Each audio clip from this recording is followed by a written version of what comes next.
Salam saudara-saudari semua.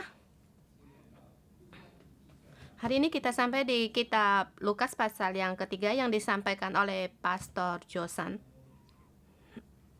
Setiap pasal dari Lukas itu cukup panjang. Jadi kita harus dengan poin utama untuk menjelaskan. Pasal pertama dan kedua mengatakan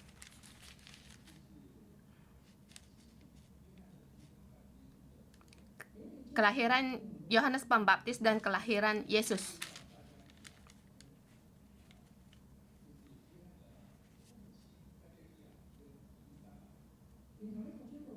Yang sampai pada orang tuanya Yohanes yaitu Eli.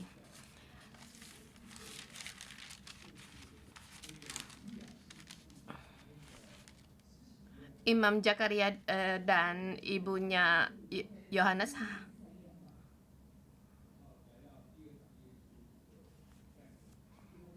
Sampai pada di pasal yang kedua lahirlah Yesus. Malaikat-malaikat Allah menjadi saksi.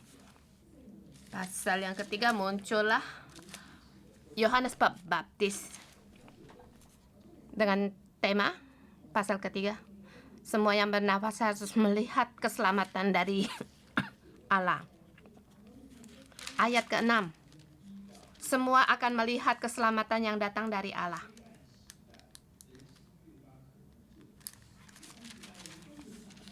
Poinnya pertama, di zaman kegelapan orang semakin merindukan Tuhan. Ayat 1 dan kedua menjelaskan latar belakang zaman itu sangat jelas. Dan dikatakan yaitu dalam pemerintahan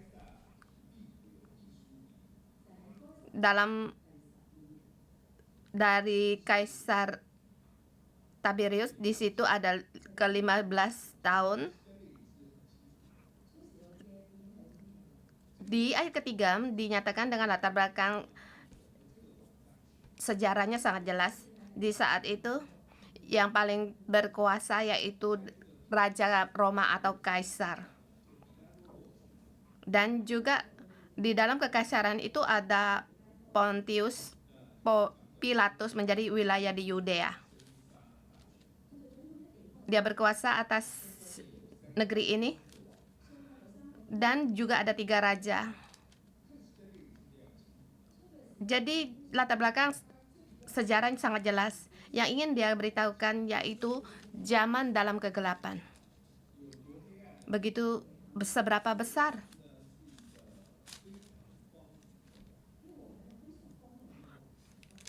raja-raja ini, mereka serba penuh dengan kebebasan. Dengan mereka di situ memuaskan keinginan mereka, sampai mereka di situ memuaskan mereka sampai di tempat yang lain. Sampai ada orang yang mengira mereka mati. Sehingga mereka mengangkat raja yang lain, akhirnya mereka tahu dan kembali membangkit kerajaan bahkan untuk membalas dendam. Sehingga orang Roma tidak sanggup bertahan dan mereka dihukum mati. Ini kegelapan di zamannya Roma.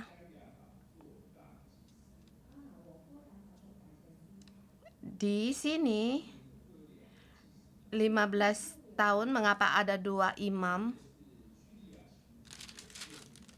yaitu Hanas dan Kayafas.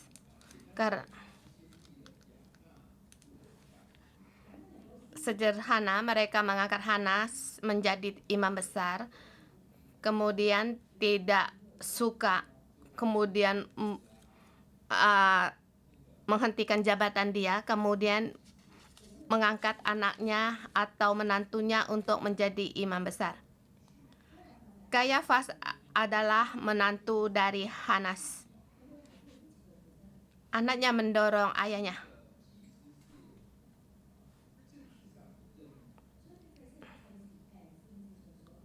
Dan juga ini dalam politik sebagai jabatan dari iman, dan di hati orang Yahudi, Hanas adalah imam besar.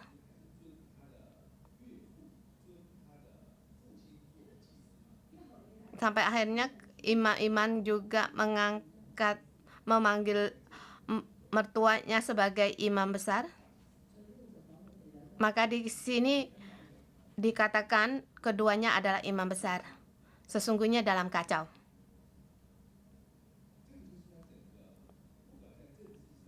Tidak peduli dalam keagamaan atau politik, semuanya pada kekacauan. Dan juga sangat gelap. Kemudian muncullah Yohanes.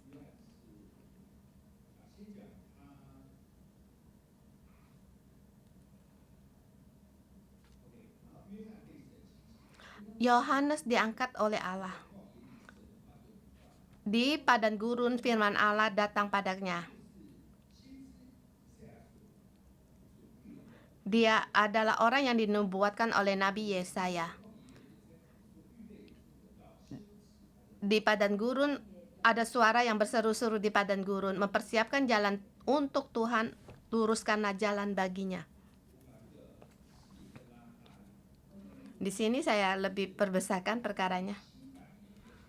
Pada 700 sebelum Masehi, di zamannya Yesaya. Setelah Yesaya bernubuat 700 tahun kemudian, baru ada dia di situ 700 sebelum Masehi. Yesaya menubuatkan bahwa ada orang yang berseru-seru di padang gurun.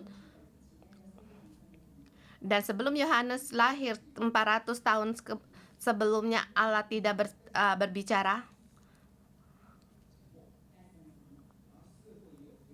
Orang sangat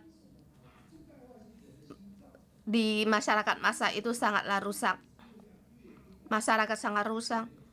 Semakin dalam kegelapan, semakin merasa tidak ada jalan keluar. Dan mereka semakin rindu untuk mencari Allah. Jadi Allah diam. Manusia yang bersusah. Tetapi karena juga demikian, orang semakin rindu untuk mencari Allah. Seperti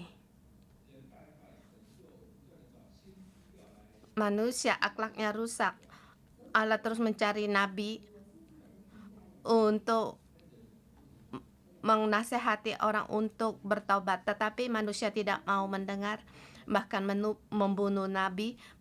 Jadi bagaimana dengan Allah? Jadi Allah, baiklah aku semuanya tidak peduli, melihat bagaimana kehidupan manusia, sehingga jadilah demikian. Dan Allah berfirman, aku rindu, kalian merindukan aku, maka aku datang. Maka datanglah Yohanes. Dia mempersiapkan jalan untuk Tuhan, meluruskan jalannya. Setiap lembah akan ditimbun. Lembah ini tempat yang rendah. Ini melambangkan hati manusia. Hati manusia ada merasa kering, seperti selamanya tidak bisa ditimbun puas.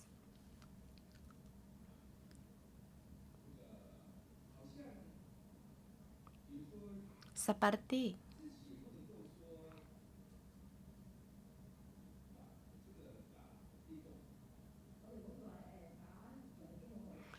kita tidak boleh main game, itu sangat baik. Tetapi kamu akan tidak sabar main lagi dan main lagi. Sesungguhnya kamu juga kosong, dan kekosongan ini apa yang dilakukan? Masih terus main game. Main game, baik itu hawa nafsu, mengejar mencari uang, atau terus makan makanan yang enak.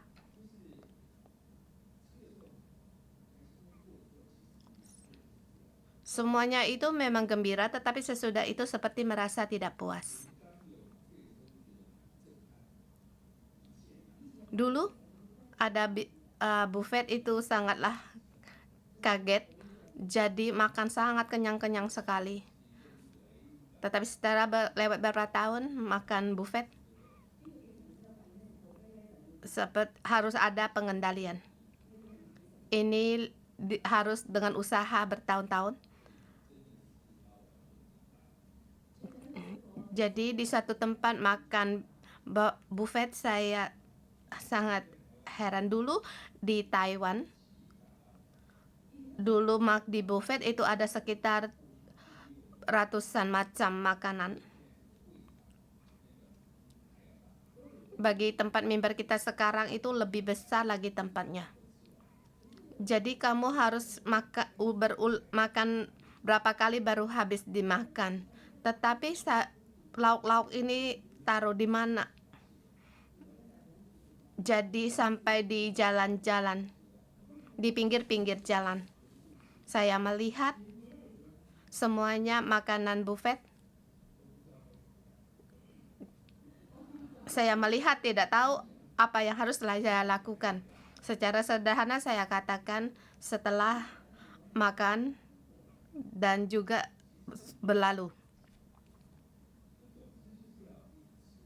Pokoknya pengen untuk terus makan. Setelah makan merasa tidak cukup, makan lagi. Jadi hati manusia seperti tidak pernah ditimbun penuh. Hati manusia akan ada gunung lembah. Yang tinggi adalah kesombonganmu, merasa benar sendiri, kamu akan sombong. Ini tempat yang agak ditimbulkan atau muncul, maka Allah berkata akan diratakan, yang berliku-liku akan diluruskan. Yang dimaksud yaitu yang berliku-liku itu adalah tipu muslihat dengan kecurangan. Jadi Allah harus meluruskan. Jadi yang berlekuk-lekuk jalannya, yaitu melihat hati manusia, perkara hatimu selalu merasa tidak terima. Dan kamu melihat orang lain perbuatannya tidak baik, hatimu tidak bisa tenang. Jadi sering-sering terhadap orang lain hati itu tidak tenang, berlekuk-lekuk. Sekarang Allah meratakan itu. Ini adalah keselamatan dari Tuhan dan menyelamatkan hati kita. Kemudian Yohanes membaptiskan mereka.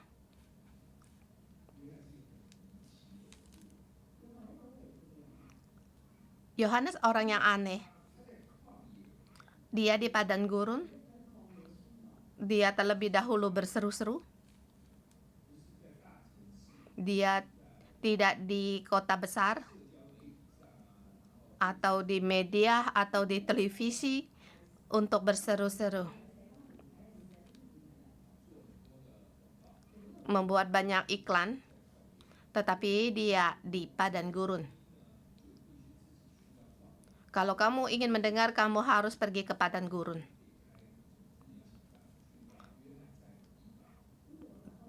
Dan tidak punya mobil, kamu harus berusaha bagaimana sampai ke tempatnya Yohanes.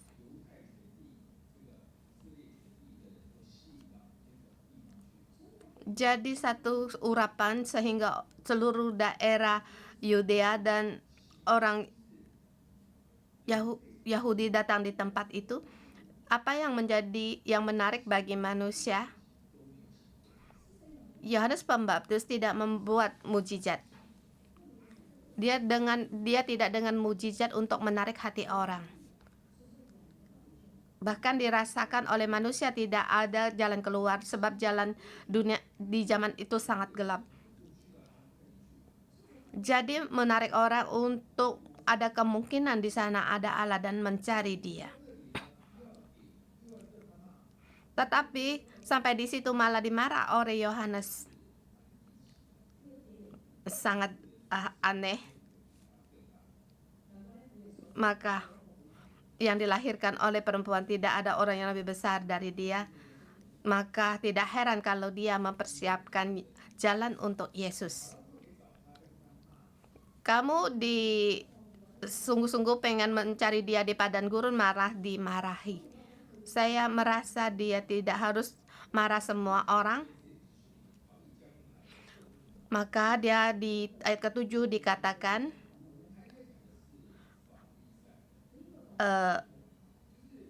hai kamu keturunan beludak. Ini yang dimaksud, saya percaya, orang Farisi. Orang Farisi luar dalam mereka tidak sama. Penampilan mereka sepertinya adalah hal yang normal, tidak ada apa-apa. Tetapi melihat orang juga seperti tidak punya masalah, sekalian dibaptis, dan ada di tengah-tengah manusia untuk dibaptis, berpikir lebih baik dibaptis daripada tidak dibaptis, lagi pula dibaptis dengan cuma-cuma, lagi pula hari panas di padang gurun. Tetapi satu pandangan, Yohanes tahu akan mereka. Jadi dia berkata, siapakah yang akan mengatakan kepada kamu supaya kamu lari dari murka yang akan datang? Jangan kira kamu dengan dibaptis kamu bisa lari dari murka yang akan datang, kecuali kamu bertobat dan juga menghasilkan buah-buah pertobatan. Jadi mereka bertanya apa yang harus diperbuat. Yohanes di sini berkata,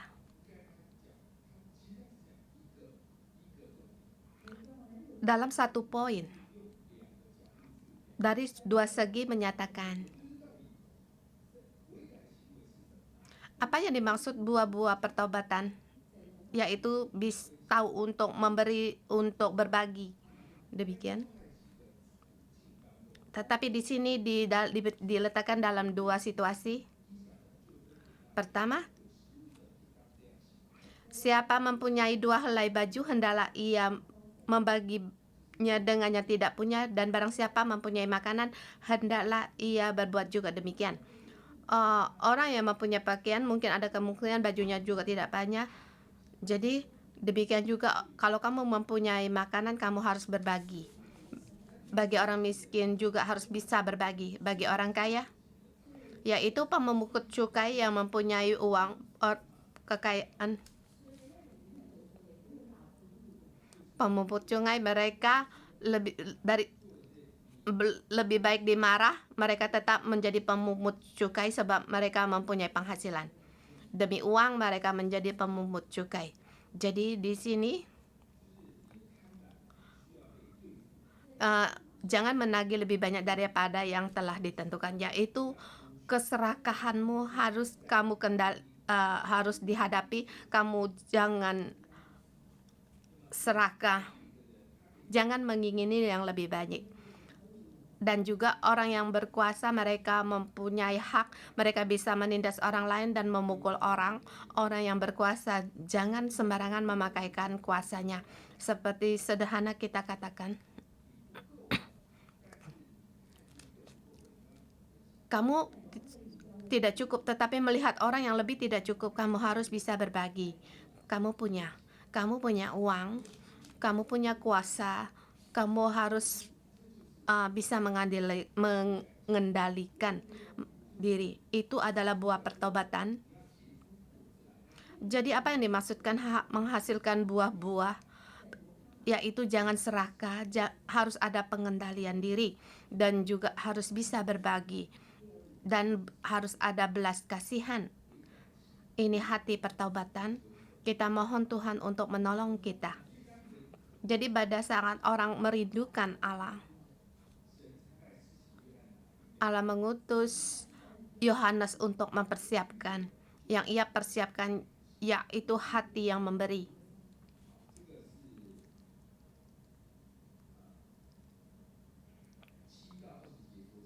seperti di ayat 7 sampai 12. Hati Yohanes mempersiapkan hati manusia untuk bertobat kembali kepada Tuhan.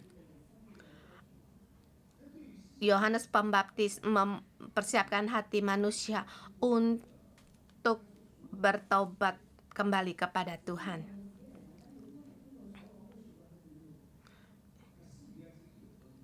Yohanes orang yang mempunyai urapan.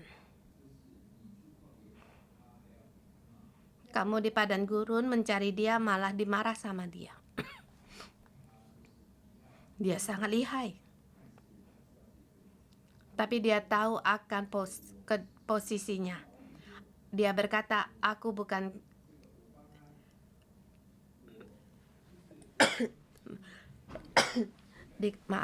aku bukan Kristus. Aku untuk membuka tali kasutnya pun aku tidak layak.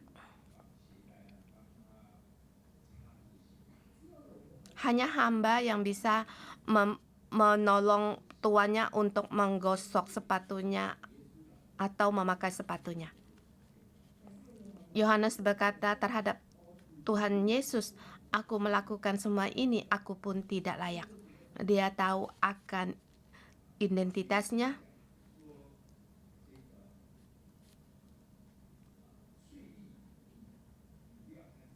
Jadi pada waktu ia berkata kepada pemungut, jika jangan serakah akan harta. Terhadap prajurit dia berkata, jangan sembarangan memakai kuasa. Dia juga orang tahu yang akan identitasnya sendiri. Dia mengarahkan pandangan orang kepada Yesus. Di dalam hatinya tidak takut menghadapi Raja Herodes bermasalah. Dia pun mengatakan kejahatan yang ia lakukan. Kita melihat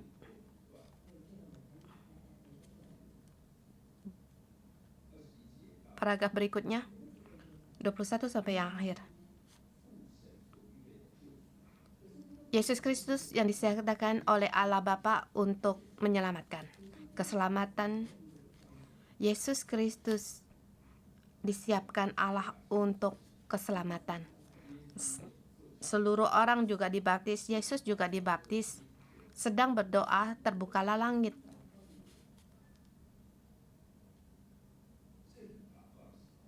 Sedang berdoa. Yesus sambil dibaptis, dia sambil berdoa.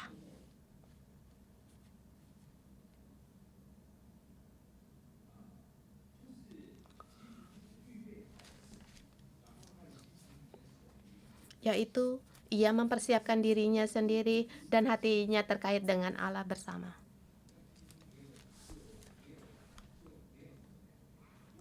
Mendengar seperti kita tidak merasakan apa-apa. Kamu renungkan waktu kamu dibaptis, kamu bagaimana? Pengalaman baptisan yang baru lalu.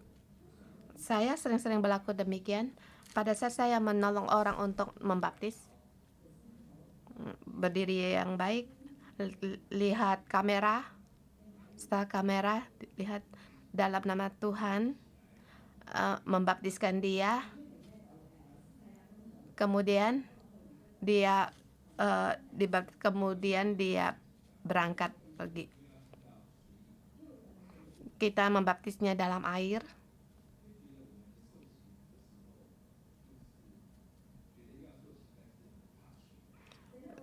Ke dalam baptisan kita sering merasakan ingin dibaptis tetapi takut akan air, dan juga harus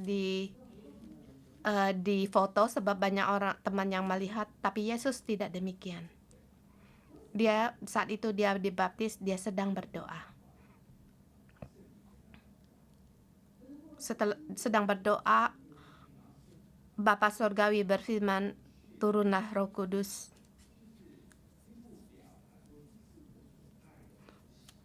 Bapa Surgawi berkata, engkaulah anakku yang kukasihi, kepadamulah aku berkenan. Ini Yesus Kristus waktu berdoa, ia menerima. Kita harus lebih dalam lagi untuk menerima Dan ini adalah versi Loh Hati 10 perintah yang pertama, yaitu Bapa Sorgawi, Allah yang mengasihiku, satu-satunya Allah yang mengasihiku dan menciptakanku.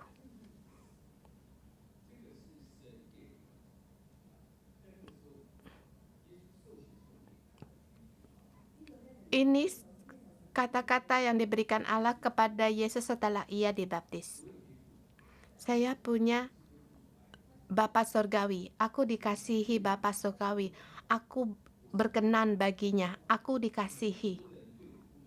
Mungkin banyak orang tidak suka kepadaku, tetapi aku dikasihi Allah Bapa Sorgawi. Bapa Sorgawi, aku tidak perlu melakukan apa-apa, tetapi Dia mengasihiku. Kita harus mohon Tuhan pada Tuhan agar firman ini diletakkan dalam hati kita. Kemudian menyatakan silsilah Yesus. Silsilah ini memberikan beberapa makna. Matius punya silsilah. Di kitab Matius, silsilah Yesus yang menegaskan Yesus adalah keturunan Abraham,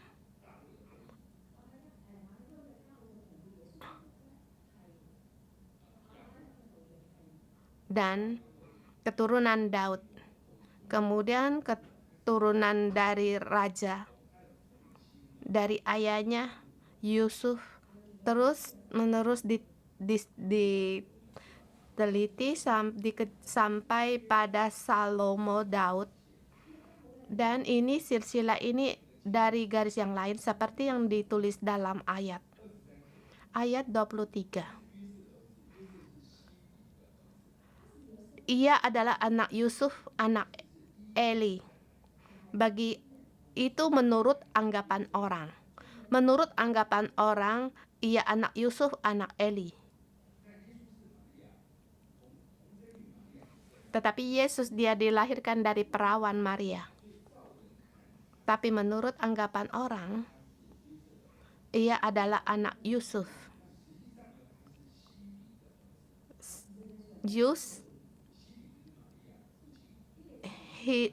Sesungguhnya dia anak Heli. Heli adalah anak dari, dia adalah ayah dari Hana, dari Maria. Sesungguhnya ia dari garis lain untuk membuat untuk silsilah Yesus. Dikatakan di sini juga sampai Daud, dia mengatakan Nathan juga anak Daud. Di ayat 31. Tetapi di kitab Matius dinyatakan Salomo anak Daud. Ini dari garis Yusuf atau garis Maria, akhirnya berkumpul pada Daud. Jadi dikatakan Yesus Kristus itelah anak Daud. Dari segi manapun melihat, ini rancangan Tuhan, dan satu rencana lain ditelusuri terus sampai pada Adam.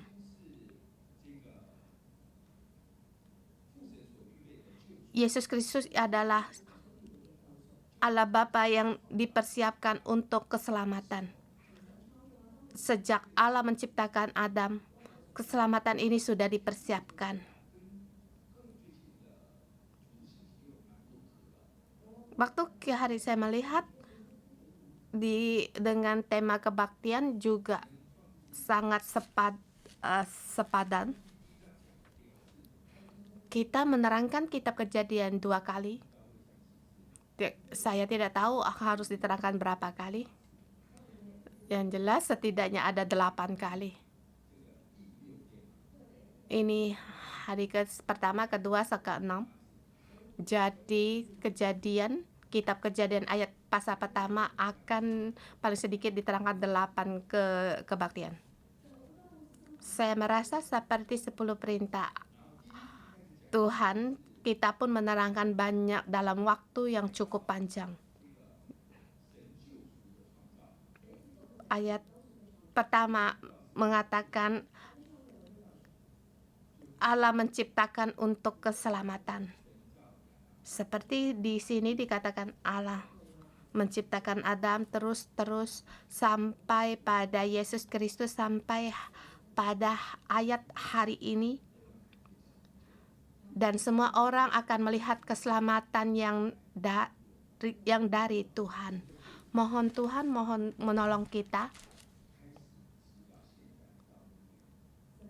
Keselamatan Allah dari dulu, sekarang, sampai selamanya.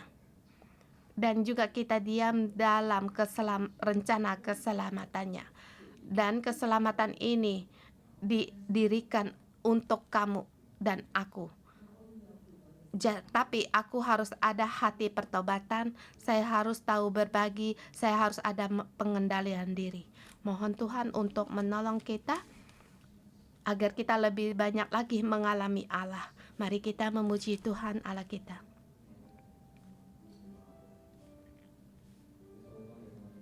Tuhan Yesus, kami berterima kasih. Terima kasih Engkau memilih kami setiap orang yang di sini. Lepas dari kegelapan, lepas dari maut, lepas dari dosa. Setiap kami yang berada di hadapan-Mu, baik dimanapun berada, mereka adalah umat-Mu yang masuk dalam kerajaan-Mu.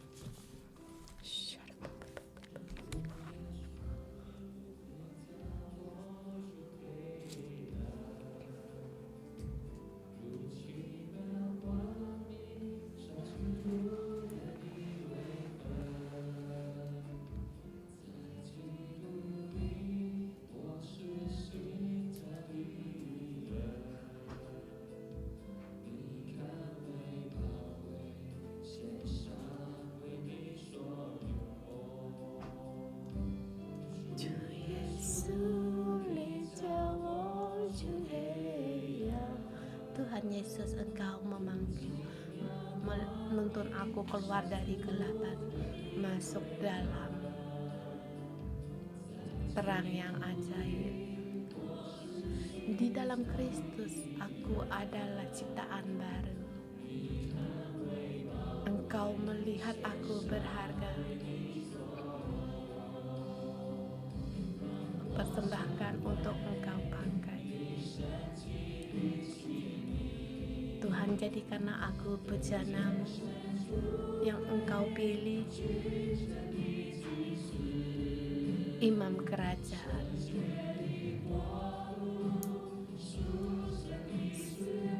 Kerajaan yang kudus, umat-Mu untuk menyatakan Yesus Kristus, menyatakan kemuliaan.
izinkan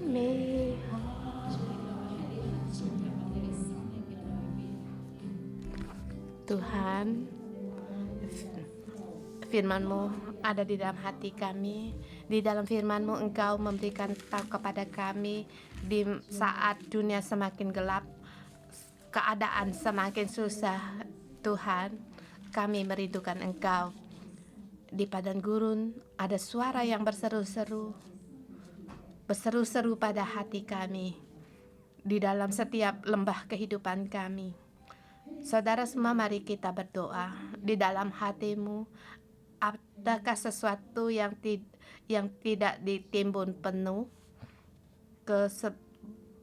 Kesepianmu, nafsumu, atau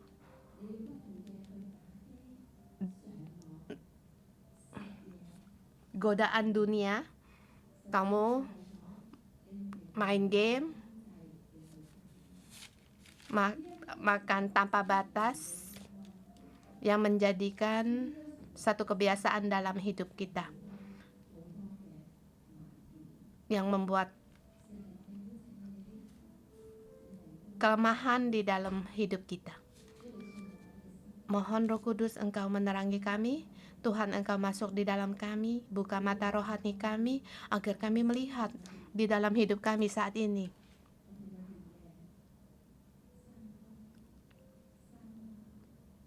Lembah, bukit-bukit yang ada di dalam hidup kami.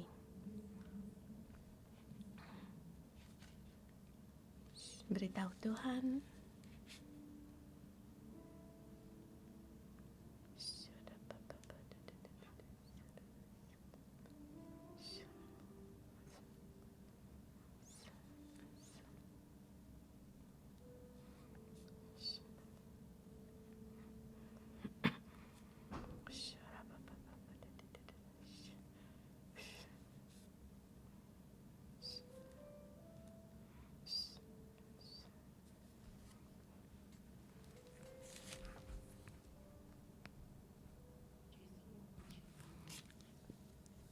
Tuhan Yesus, kami berseru kepada Engkau di dalam kegelapan dalam hidup kami. Kami rindu akan Engkau dan mencari Engkau. Bapa, kami mengaku di dalam hidup kami banyak sekali kebohongan, banyak sekali kebiasaan buruk, bahkan pikiran tipu muslihat. Tuhan, kami mengaku di dalam hidup kami berlikuk-likuk. Kami mau adil dan benar. Mohon Roh Kudus, kami hari ini datang di hadapan-Mu. Mohon Engkau untuk menolong kami, agar kegelapan dalam hidup kami Engkau ambil. Lembah yang bukan milik-Mu Engkau timbun. Semua yang berlikuk-likuk Engkau luruskan.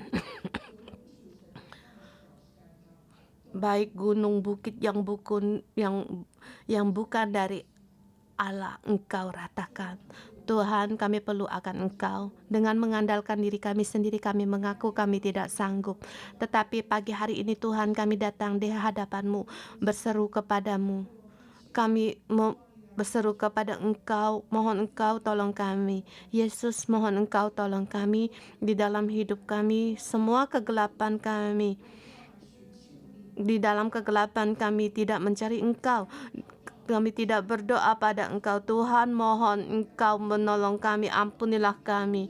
Tuhan, di masa kegelapan ini Tuhan, kami ingin berdoa kepadamu. Tuhan, kamu berseru kepadamu. Aku mau berdoa untuk menggerakkan tanganmu. Roh Kudus, tanpa pertolongan aku tidak bisa menang. Kalau tanpa pertolongan aku tidak bisa lepas. Tanpa pertolongan-Mu ya Tuhan, aku tidak bisa keluar dari lembah ini. Tuhan, aku perlu akan Engkau. Roh Kudus, aku perlu akan Engkau.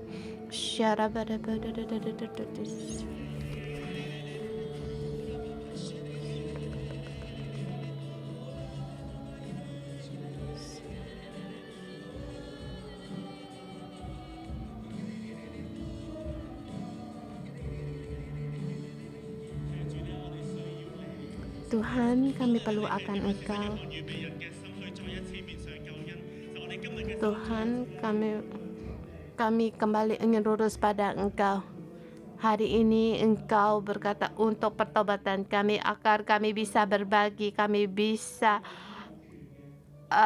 untuk pengendalian diri kami yang punya kuasa, tidak sembarangan menggunakan kuasa kami. Saudara semua, pada saat Tuhan berkata kepada orang Israel, kita harus tertuju pada Tuhan. Kita berdoa untuk hidup kita. Di dalam hidup kita,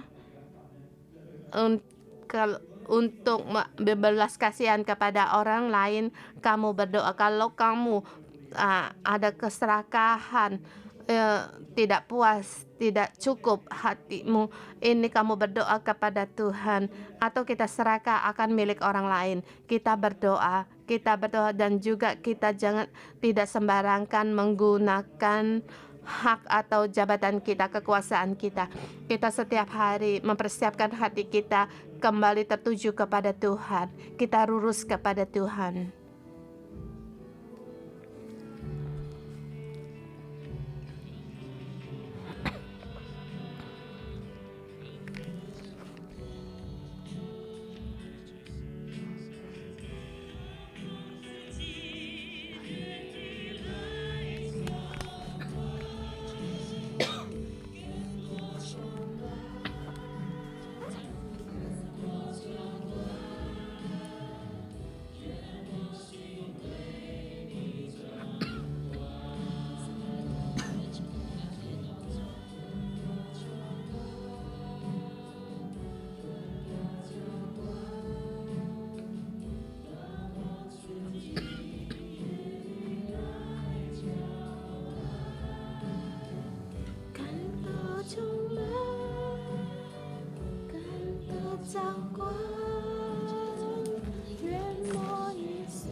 Tuhan, ini kerinduan hati kami.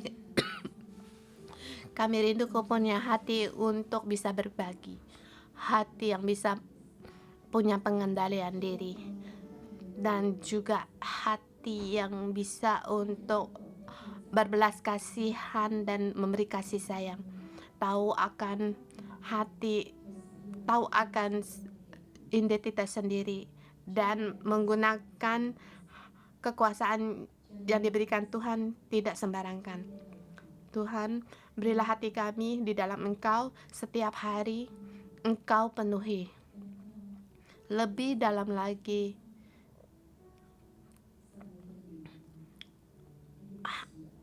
dengan belas kasihan-Mu, kebaikan-Mu, dengan kasih-Mu. Ini semua masuk di dalam kami. Dan damai sejahtera yang Engkau berikan menyenangkan segala ketakutan yang ada di dalam kami. Tuhan, kami berterima kasih. Tuhan, kami bersyukur. Di dalam ayat ini dikatakan, menurut anggapan orang, ia adalah anak Yusuf, anak Eli. Yang terakhir dikatakan, Adam, anak Allah. Sekarang kita merenungkan, kita punya anak kandung kita, punya orang ayah dan ibu kita. Pada saat kita waktu percaya Yesus, kita masuk dalam silsilah Yesus, gereja kita. Gereja roti kehidupan. Kita dari Taipei mengutus roti kehidupan 611. Di dalam kami ada Pastor Joshua dan Simo, ada ketua MG leader, ada cell leader, sampai kami. Dan untuk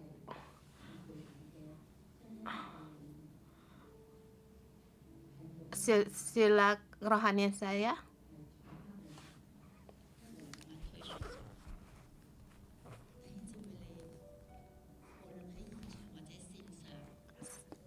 saya adalah anak dari Chan Poi Lam dari Taipei, dari 611 sampai Taipei. Saya mengundang kalian, kalau kamu tahu silsilah kerohanianmu, kamu tahu ayah rohanimu, ibu rohanimu, atau ketua selmu, orang yang mengembalakanmu, kamu tahu, kamu angkat tangan. Kalau tidak, yang tidak mengangkat tangan, kamu undang dia. Kita di dalam keluarga rohani, kami mengundang kamu untuk masuk.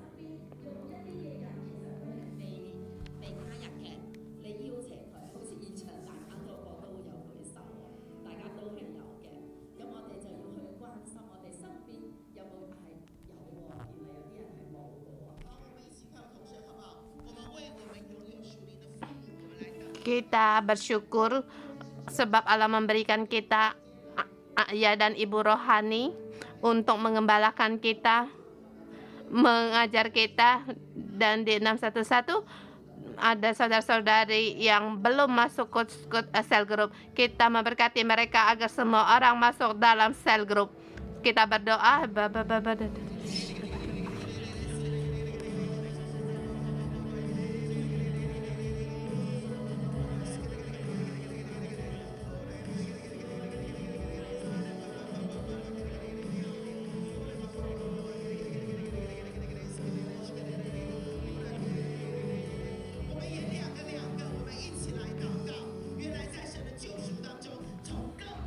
Kita harus berdoa, kita terus berdoa sebab keselamatan Tuhan itu dari dulu, sekarang, dan selamanya. Sebab engkau pun telah ditentukan oleh Allah untuk diselamatkan. Bahkan keluargamu di dalam keturunanmu harus diberkati, diselamatkan. Kita berdoa agar dalam keturunan kita, dalam keluarga kita, percaya Yesus dan melayani Yesus. Yang belum percaya Yesus, semua harus percaya Yesus.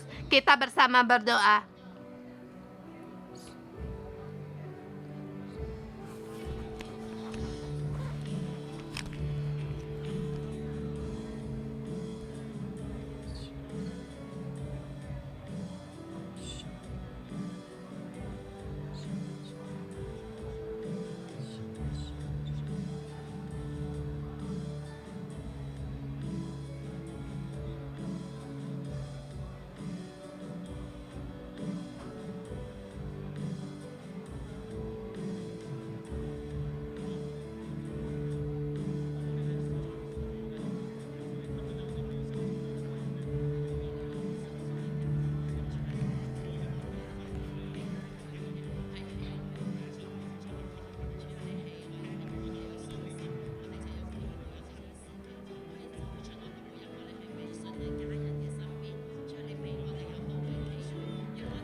Tuhan Yesus, kami berterima kasih.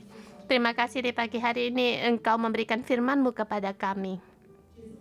Tuhan Yesus, aku datang di hadapan-Mu dengan dalam namamu, memberkati saudara-saudari semua dimanapun mereka berada. Dalam nama Tuhan Yesus, aku memberkati-Mu. Di masa kegelapan hidupmu, kamu semakin merindukan akan Allah, semakin bisa berpegang kepada Tuhan, dan kamu melihat di dalam hidupmu begitu banyak, bisa melihat akan lembah-lembah, gunung-gunung atau bukit-bukit, sebab ada cahaya Tuhan di dalammu, ada terang Tuhan di dalam hidupmu. Terang Tuhan menerangi hidupmu, segala kegelapan di dalam hidupmu, semuanya itu sirna. Dalam nama Tuhan Yesus, aku memberkatimu di masa kegelapanmu. Kamu melihat, ya Tuhan, di dalam hidupku masih ada tempat perlu untuk diselesaikan, dan juga harus menghasilkan buah pertobatan. Dalam nama Tuhan Yesus, pada saat kamu demikian, hidupmu akan semakin terang, akan semakin diberkati, berkelimpahan, dan juga diangkat Tuhan keluar dari kegelapan, masuk di dalam terang besar. Dalam nama Tuhan Yesus memberkatimu. Rencana keselamatan Allah dari dulu sampai sekarang, dan memberkatimu untuk kamu, keluargamu yang kamu doamu tidak ada yang gagal. Yang percaya Yesus semakin mengasihi Yesus, lebih lagi diangkat dan pakai oleh Tuhan. Di zaman dia di dunia kegelapan ini menjadi terang Tuhan. Dalam nama Tuhan Yesus, di dalam keluargamu yang belum percaya Yesus, anggota keluargamu, mereka akan cepat dengan segera percaya Yesus dan sama denganmu mengasihi Yesus, mengikuti Yesus, melayani Yesus yang setiap kamu doakan. Tidak ada yang gagal. Dalam nama Tuhan Yesus aku memberkatimu. Dalam nama Tuhan Yesus Kristus berdoa. Amin. Tuhan Yesus memberkati. Kita renungan pagi sampai di sini.